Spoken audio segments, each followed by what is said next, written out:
প্রিয় শিক্ষার্থী, কেমন আছো তোমরা? আশা করি যে যেখানে আছো সুস্থ আছো। প্রিয় শিক্ষার্থী, আমি অর্থনীতি প্রথম পত্রের প্রথম অধ্যায় নিয়ে আলোচনা করছিলাম।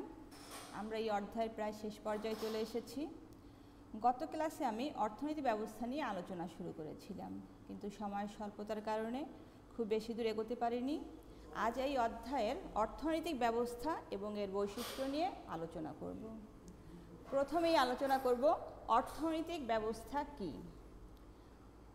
মৌলিক অর্থনৈতিক সমস্যার সমাধানের উপায় হিসাবে যে উৎপাদন, বণ্টন, বিনিময় এবং ভোগ কিভাবে পরিচালিত হয়, এটাই মূলত অর্থনৈতিক ব্যবস্থার মাধ্যমে নির্ধারিত হয়।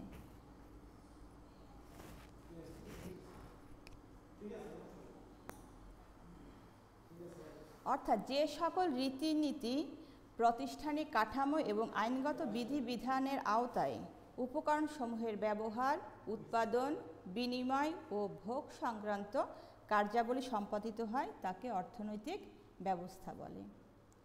অর্থাৎ অর্থনৈতিক ব্যবস্থায় উৎপাদন, বিনিময়, বণ্টন এবং ভোগ এই কার্যাবলী কিভাবে পরিচালিত হবে সেটাই কিন্তু এই ব্যবস্থায় আলোচনা করা হয়।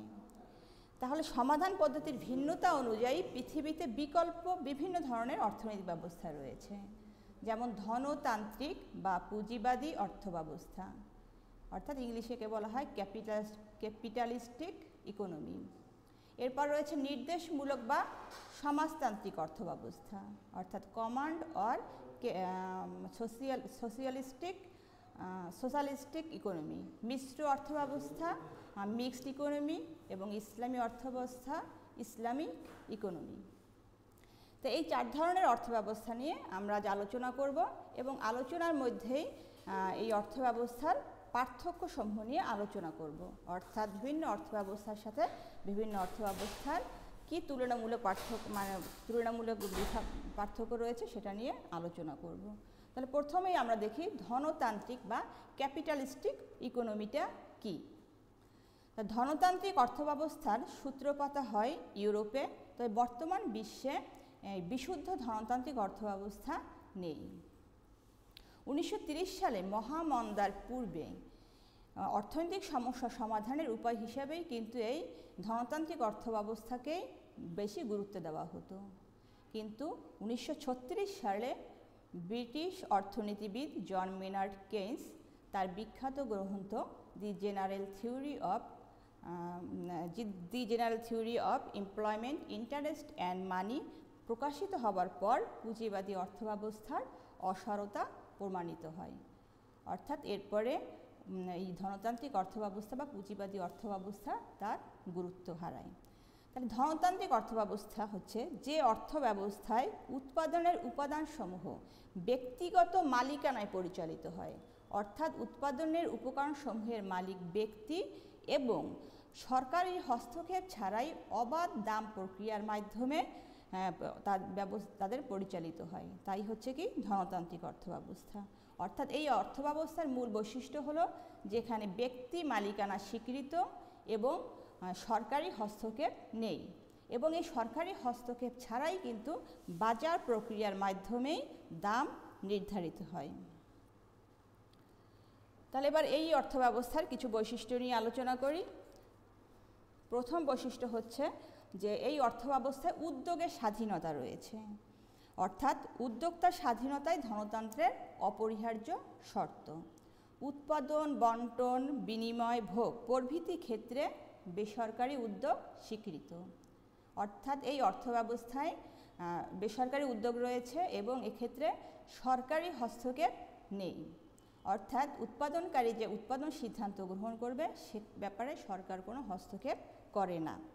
এ ব্যাপারে প্রত্যেক উৎপাদক তার নিজ নিজ ভাবনা অনুযায়ী উৎপাদন করে এবং এক্ষেত্রে সে সর্বোচ্চ উৎপাদন করে এবং চেষ্টা করে ব্যয় সর্বনিম্ন রাখার জন্য, এবং উৎপাদনকারীর লক্ষ্য থাকে মুনাফা সর্বোচ্চ করা।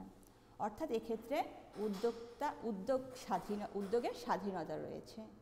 এরপর এই অর্থব্যবস্থায় ভোক্তার সার্বভৌমত্ব বা ভোক্তার স্বাধীনতা রয়েছে, অর্থাৎ ধনতান্ত্রিক অর্থব্যবস্থায় ভোক্তাকে সম্রাট বলা হয়। অর্থাৎ ভোক্তা তার পছন্দ অনুযায়ী দ্রব্য ভোগ করতে পারে এবং ভোক্তা যেহেতু তার পছন্দ অনুযায়ী দ্রব্য ভোগ করতে পারে, সেক্ষেত্রে উৎপাদনকারীও কিন্তু উৎপাদনে ভোক্তার পছন্দ বা চাহিদা অনুযায়ী উৎপাদনে আগ্রহী হয় এবং এক্ষেত্রেও সে ন্যূনতম ব্যয়ে সর্বাধিক মুনাফা করার চেষ্টা করে। এরপরে রয়েছে সম্পদের ব্যক্তি মালিকানা। ধনতান্ত্রিক অর্থব্যবস্থার প্রধান বৈশিষ্ট্যই হচ্ছে কিন্তু সম্পদের ব্যক্তি মালিকানা রয়েছে, অর্থাৎ এক্ষেত্রে সকল উৎপাদনের উপকরণগুলোর মালিক হচ্ছে ব্যক্তি এবং এই ব্যক্তিগত সম্পত্তির যে অধিকার তার সেটা আইন দ্বারা স্বীকৃত। ব্যক্তি ইচ্ছামতো সম্পত্তি করায়ত্ত বা বৃদ্ধি করতে পারে বলেই কিন্তু এক্ষেত্রে তার কর্মোদ্যমে সে উৎসাহ পায়। এরপরে রয়েছে এই ধনতান্ত্রিক অর্থব্যবস্থার আরেকটি বৈশিষ্ট্য রয়েছে, এখানে স্বয়ংক্রিয় দাম ব্যবস্থা রয়েছে। স্বয়ংক্রিয় দাম ব্যবস্থা হচ্ছে কি, যে ব্যবস্থায় দাম স্বয়ংক্রিয়ভাবে নিয়ন্ত্রিত হয়, অর্থাৎ এক্ষেত্রে সরকারের হস্তক্ষেপ ছাড়া ক্রেতা এবং বিক্রেতার মধ্যে পারস্পরিক ক্রিয়া প্রতিক্রিয়ার মাধ্যমে দাম নির্ধারিত হয়। অর্থাৎ যদি দ্রব্যের কোনো পণ্যের যোগান অপেক্ষা চাহিদা বেশি থাকে তাহলে দাম বৃদ্ধি পায় এবং যোগান অপেক্ষা যদি চাহিদা কম থাকে তাহলে দাম হ্রাস পায়। আর এভাবেই পারস্পরিক ক্রিয়া প্রতিক্রিয়ার মাধ্যমে দ্রব্যের দাম নির্ধারিত হয় এবং এক্ষেত্রে সরকার বা অন্য কোনো উৎসের কোনো নিয়ন্ত্রণ থাকে না। এরপরে এই অর্থব্যবস্থার আরেকটি বৈশিষ্ট্য হচ্ছে এখানে অবাধ প্রতিযোগিতা রয়েছে। যেহেতু ধনতান্ত্রিক অর্থব্যবস্থায় ব্যক্তিগত মালিকানা স্বীকৃত, সেহেতু এই অর্থব্যবস্থায় উদ্যোক্তাদের মধ্যে অবাধ প্রতিযোগিতা রয়েছে এবং এই প্রতিযোগিতার কারণেই উদ্যোক্তারা নতুন দ্রব্য আবিষ্কার করে এবং উৎপাদন ব্যয় হ্রাস করে। আবার দাম নির্ধারণের ক্ষেত্রেও এক্ষেত্রে ক্রেতা বা বিক্রেতার মধ্যে অবাধ প্রতিযোগিতা বিদ্যমান থাকে, অর্থাৎ যদি কেউ দাম হ্রাস করে তাহলে অন্য বিক্রেতাও তার দাম হ্রাস করতে বাধ্য হয়, অর্থাৎ এক্ষেত্রেও ক্রেতা বিক্রেতার মধ্যে প্রতিযোগিতা থাকে। এরপর ধনতান্ত্রিক অর্থব্যবস্থার আরেকটি উল্লেখযোগ্য বৈশিষ্ট্য হচ্ছে এক্ষেত্রে শ্রেণী বৈষম্য রয়েছে। যেহেতু সম্পদের ব্যক্তি মালিকানা রয়েছে, তাই এই অর্থব্যবস্থায় উচ্চবিত্ত, মধ্যবিত্ত এবং নিম্নবিত্ত শ্রেণীর সৃষ্টি হয় এবং এই উচ্চবিত্ত শ্রেণী শাসকের ভূমিকা পালন করে এবং সে নিম্নবিত্ত শ্রেণীকে শোষণ করে, অর্থাৎ এক্ষেত্রে শ্রেণী শোষণ বিদ্যমান রয়েছে এবং এই ধনতান্ত্রিক অর্থব্যবস্থার ব্যক্তি মালিকানার কারণেই কিন্তু এই শ্রেণী বৈষম্যের সৃষ্টি হয়।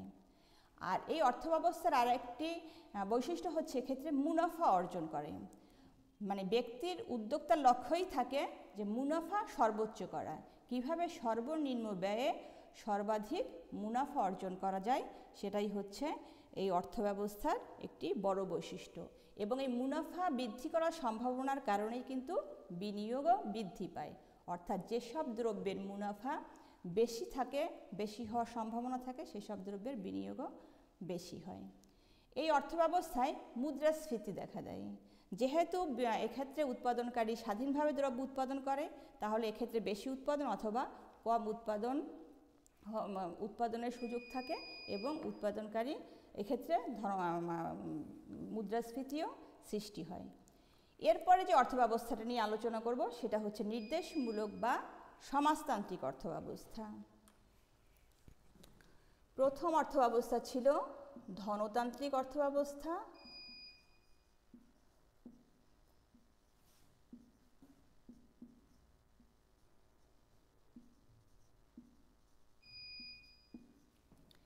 এবার আলোচনা করব নির্দেশমূলক বা সমাজতান্ত্রিক অর্থব্যবস্থা নিয়ে।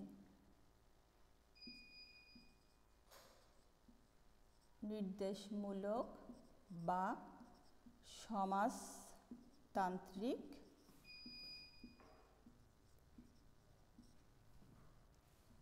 অর্থব্যবস্থা,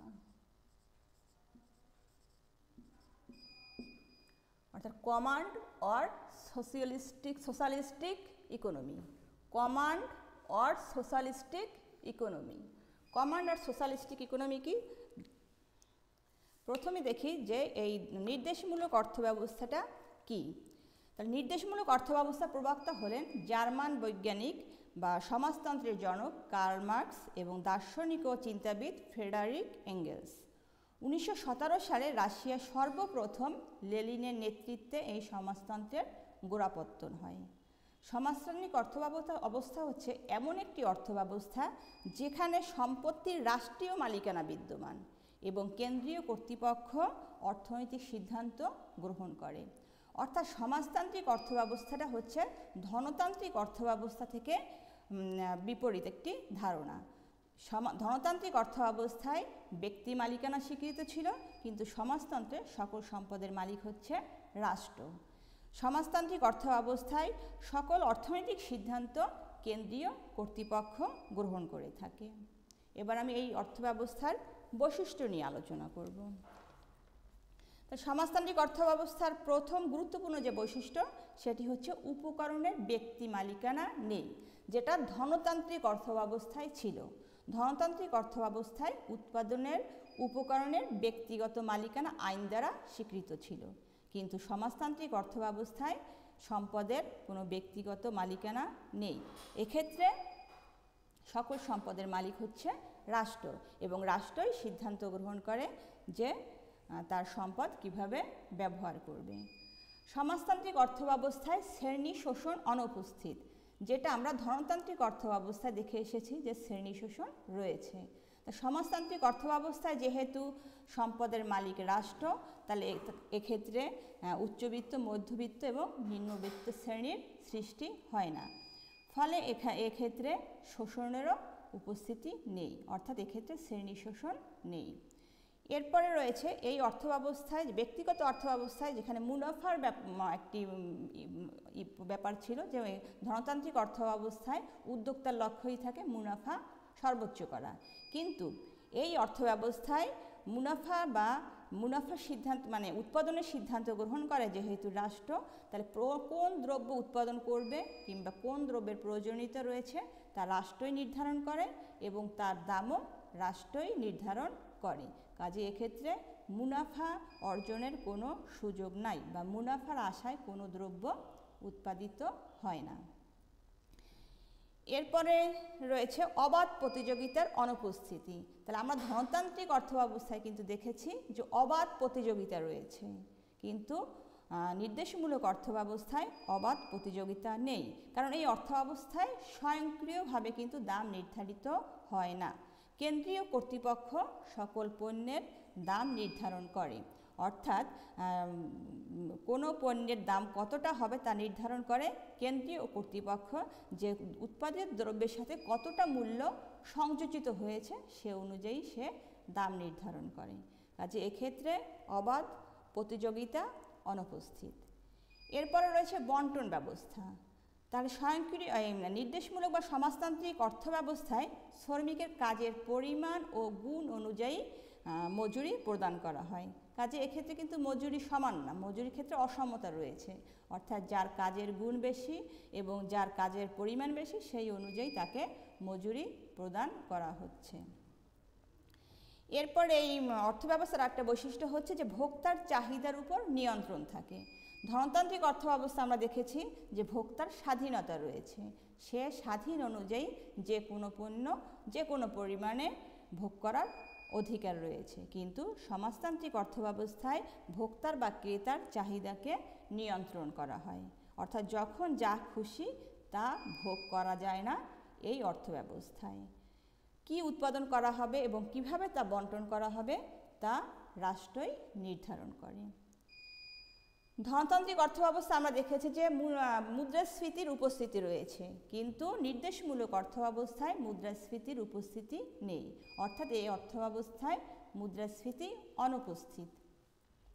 কেন অনুপস্থিত? যেহেতু এক্ষেত্রে রাষ্ট্র নির্ধারণ করে যে কতটুকু দ্রব্য উৎপাদন করা হবে, কাজেই নির্দেশমূলক অর্থব্যবস্থায় অতি উৎপাদন বা কম উৎপাদনের কোনো সুযোগ নেই। এক্ষেত্রে প্রয়োজন অনুযায়ী দ্রব্য উৎপাদন করা হয় এবং সেই অনুযায়ী দাম নির্ধারণ করা হয়, কাজে এক্ষেত্রে মুদ্রাস্ফীতির উপস্থিতি নেই। প্রিয় শিক্ষার্থীরা, এবার আমরা মিশ্র অর্থব্যবস্থা নিয়ে আলোচনা করব, মিক্সড ইকোনমিক্স। আমাদের 3 নম্বর যে অর্থব্যবস্থা সেটা হচ্ছে মিশ্র অর্থব্যবস্থা।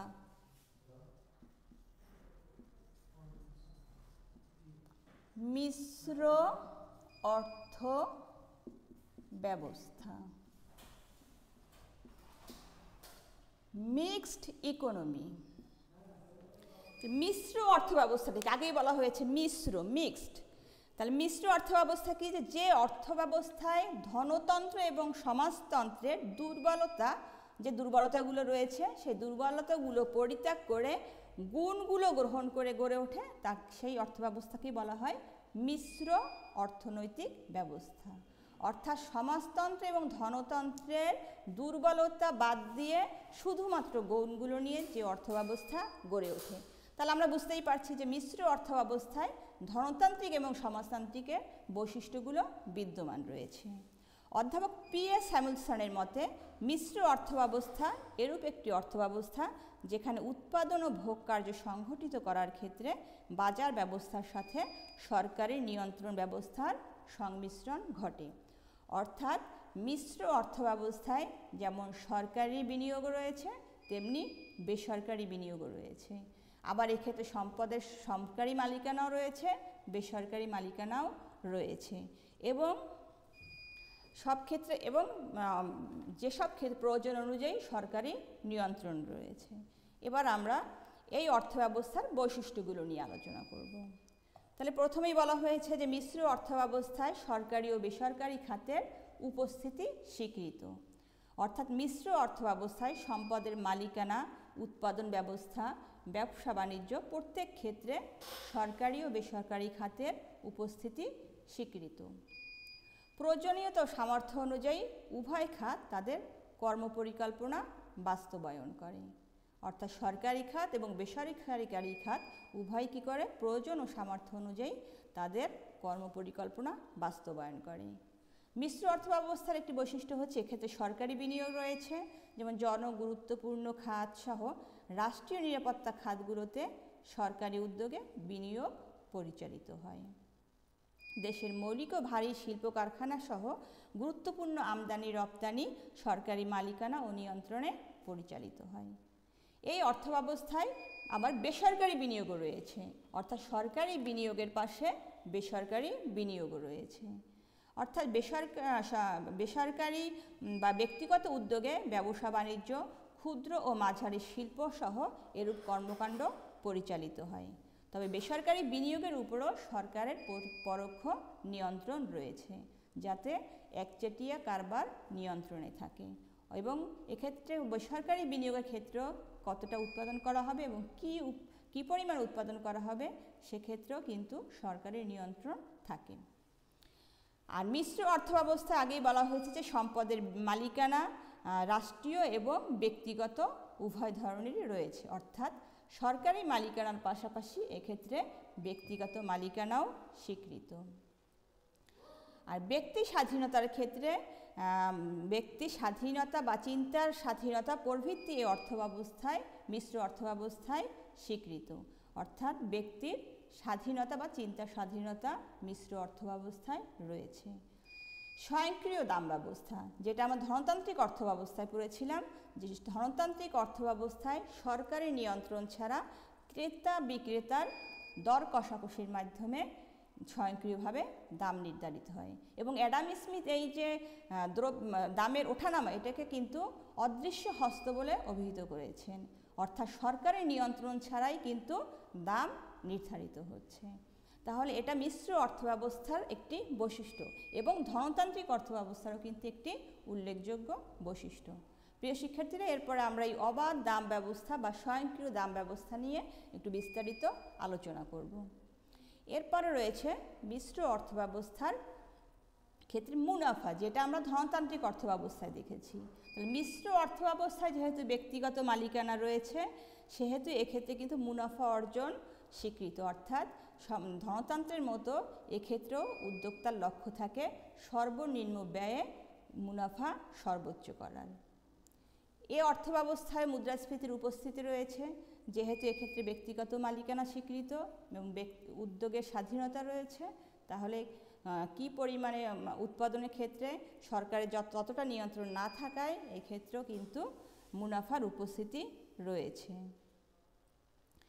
এক্ষেত্রে ভোক্তার সার্বভৌমত্ব রয়েছে, কিন্তু রাষ্ট্রীয় প্রয়োজনে সরকার কোনো দ্রব্যের উৎপাদন ও দাম নিয়ন্ত্রণ করতে পারে। অর্থাৎ মিশ্র অর্থব্যবস্থায় ভোক্তা স্বাধীন, কিন্তু পুরোপুরি স্বাধীন নয়। এক্ষেত্রে সরকারের নিয়ন্ত্রণ রয়েছে, অর্থাৎ ভোক্তা ইচ্ছা করলেই সব পণ্য ভোগ করতে পারে না, এবং কী পরিমাণে ভোগ করবে সেটাও কিন্তু রাষ্ট্র পরোক্ষভাবে নিয়ন্ত্রণ করে। আর মিশ্র অর্থব্যবস্থায় শ্রমিকের স্বার্থ সংরক্ষণের জন্য দেখা যায় যে ন্যূনতম মজুরি, কাজের সময়, শ্রম আদালত, শিল্পবিরোধ নিষ্পত্তি সহ সামাজিক নিরাপত্তা বিধানের পদক্ষেপ রয়েছে। প্রিয় শিক্ষার্থীরা, এবার আমরা আমাদের শেষ যে অর্থব্যবস্থা, ইসলামিক অর্থব্যবস্থা, এই অর্থব্যবস্থাটা নিয়ে আলোচনা করব।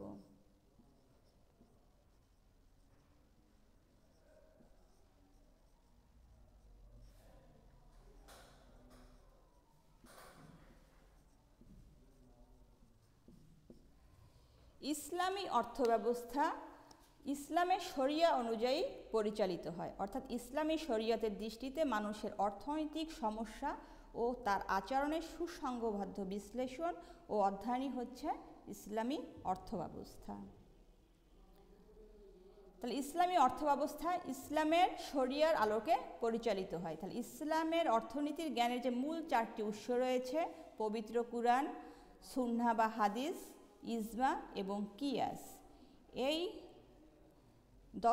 এর দর্শন অনুযায়ী কিন্তু ইসলামী অর্থব্যবস্থা পরিচালিত হয়।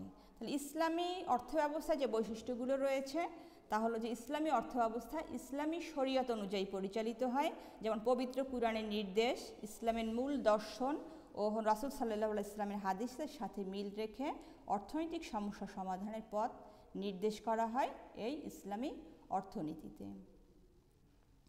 ইসলামী অর্থব্যবস্থায় হালাল ও হারামের বিধান রয়েছে, যেমন আমরা ধনতান্ত্রিক ও মিশ্র অর্থব্যবস্থায় দেখে এসেছি যে সরকারি নিয়ন্ত্রণ রয়েছে, আবার সমাজতান্ত্রিক অর্থব্যবস্থায় দেখেছি যে সরকারি নিয়ন্ত্রণ নেই, কিন্তু ইসলামী অর্থব্যবস্থায় কিন্তু হালাল হারামের বিধান রয়েছে, অর্থাৎ সম্পদ উপার্জন, উৎপাদন ও ভোগ দখলে হালাল এবং হারামের বিধান রয়েছে, অর্থাৎ কোনটা ভোগ করা যাবে, কি উৎপাদন করা যাবে, এসব ব্যাপারে কোনটা হালাল এবং কোনটা হারাম সেটা নির্ধারণ করা রয়েছে। এরপরে সম্পদের মালিকানা, আমরা ধনতান্ত্রিক এবং মিশ্র অর্থব্যবস্থায় দেখেছি যে ধনতান্ত্রিক অর্থব্যবস্থায় দেখেছি যে সম্পদের ব্যক্তিগত মালিকানা স্বীকৃত, মিশ্র অর্থব্যবস্থায় দেখেছি যে সম্পদের ব্যক্তিগত এবং সরকারি মালিকানা রয়েছে, এবং সমাজতন্ত্রে দেখেছি যে রাষ্ট্রীয় মালিকানা স্বীকৃত, অর্থাৎ এক্ষেত্রে কোনো ব্যক্তিগত মালিকানা নেই। কিন্তু ইসলামী অর্থব্যবস্থায় পৃথিবীর সকল সম্পদের উপর নিরঙ্কুশ মালিকানা হচ্ছে একমাত্র মহান আল্লাহর, অর্থাৎ আকাশ ও জমিনে যা কিছু আছে তার মালিক হলেন মহান আল্লাহ। ইসলামী অর্থব্যবস্থায় সুদ, ঘুষ, মজুতদারি এগুলোকে রহিত করা হয়েছে। যেমন ব্যক্তি জীবনে যেসব বিষয় অতি স্বার্থপরতা, আত্মচিন্তার জন্ম দেয় তা নিরুৎসাহিত করার জন্য এই অর্থনীতিতে সুদ, ঘুষ, জুয়া, মজুতদারি, আড়তদারি, অতিরিক্ত মুনাফা অর্জন, চুরি, ডাকাতি প্রভৃতির মাধ্যমে সম্পদের মালিক হওয়া সম্পূর্ণ নিষিদ্ধ করা হয়েছে, অর্থাৎ সুদ, ঘুষ বা জুয়া এসবের মাধ্যমে সম্পদের মালিক হওয়া যাবে না, যা এই অর্থব্যবস্থায় নিষিদ্ধ ঘোষণা করা হয়েছে। এরপর রয়েছে সম্পদের বন্টন। ইসলামী অর্থনীতিতে ন্যায় বিচার ও ইনসাফপূর্ণ বন্টন ব্যবস্থার প্রবর্তন করা হয়েছে। এ লক্ষ্যে ধনীদের নিকট থেকে অর্থ আদায় করে তা দরিদ্র জনগণের মধ্যে বন্টনের ব্যবস্থা করা হয়েছে, যেমন জাকাত, ওসর, জিজিয়া, খারাজ, খুমুস, আশুর প্রভৃতি ব্যবস্থা বাস্তবায়ন করা হয় এই ইসলামী অর্থব্যবস্থায়, এবং এর মাধ্যমে ধনীদের থেকে একটি নির্দিষ্ট পরিমাণ অর্থ দরিদ্র জনগণের মধ্যে বন্টনের ব্যবস্থা করা হয়। ইসলামী অর্থব্যবস্থার আরেকটি বড় বৈশিষ্ট্য হচ্ছে এই অর্থনীতিতে শ্রম নীতির বাস্তবায়ন। ইসলামের শ্রমিক শোষণ সম্পূর্ণ নিষিদ্ধ। মহান রাসূল সাল্লাল্লাহু আলাইহি ওয়াসাল্লামের হাদিসে উল্লেখ আছে যে শ্রমিকের গায়ের ঘাম শুকানোর পূর্বেই তার মজুরি পরিশোধ করো, অর্থাৎ শ্রমিকের গায়ের ঘাম শুকানোর আগেই তাকে তার মজুরি প্রদান করতে হবে, যা ইসলামী অর্থব্যবস্থায় ঘোষণা করা হয়েছে। তাহলে এক্ষেত্রে শ্রম শোষণ সম্পূর্ণ নিষিদ্ধ, যেটা আমরা দেখে এসেছি ধনতান্ত্রিক এবং মিশ্র অর্থব্যবস্থায়।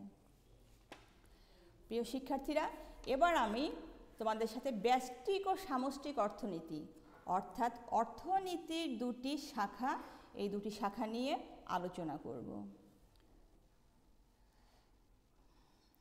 অর্থনীতির বিভিন্ন তাত্ত্বিক ও বাস্তব ধারণাকে সম্মুখরূপে উপলব্ধি করার জন্য এর বৃহৎ আওতাকে 1933 সালে অসলো বিশ্ববিদ্যালয়ের অধ্যাপক রাগনার ফ্রিস ব্যষ্টিক অর্থনীতি ও সামষ্টিক অর্থনীতি এ দুটি শাখায় বিভক্ত করেন।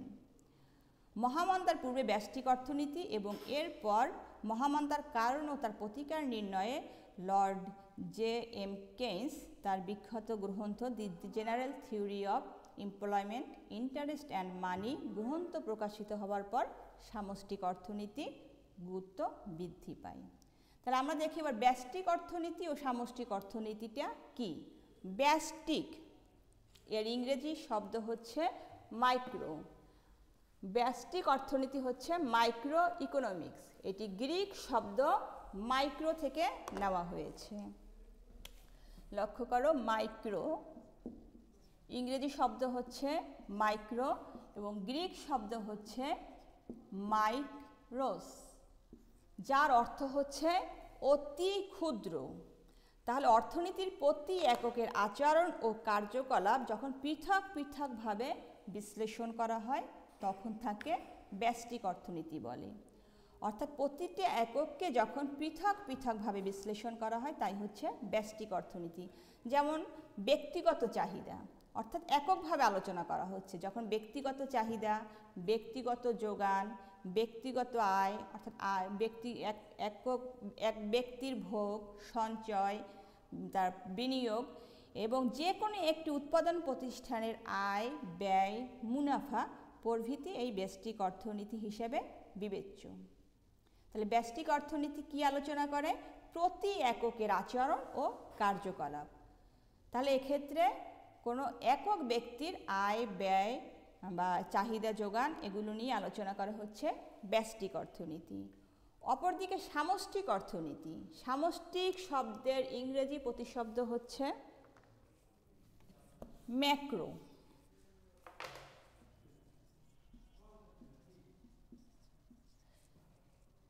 যা গ্রিক শব্দ ম্যাক্রোস থেকে এসেছে।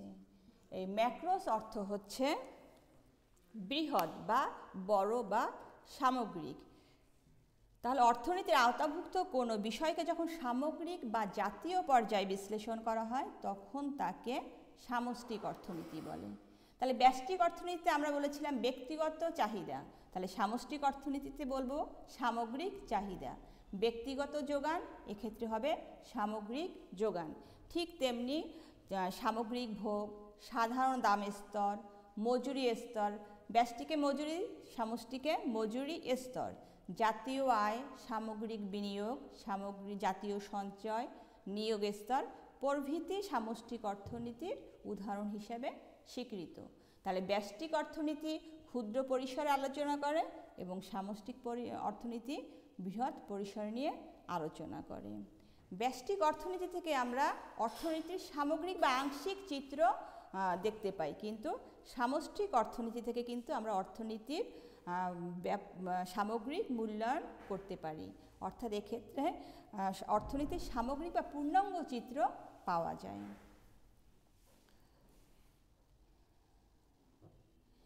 ব্যষ্টিক অর্থনীতি অর্থনীতির ক্ষুদ্র ক্ষুদ্র দিক সম্পর্কে আলোচনা করলে ও সামষ্টিক অর্থনীতি সামগ্রিক দিকের উপরই বেশি গুরুত্ব আরোপ করে।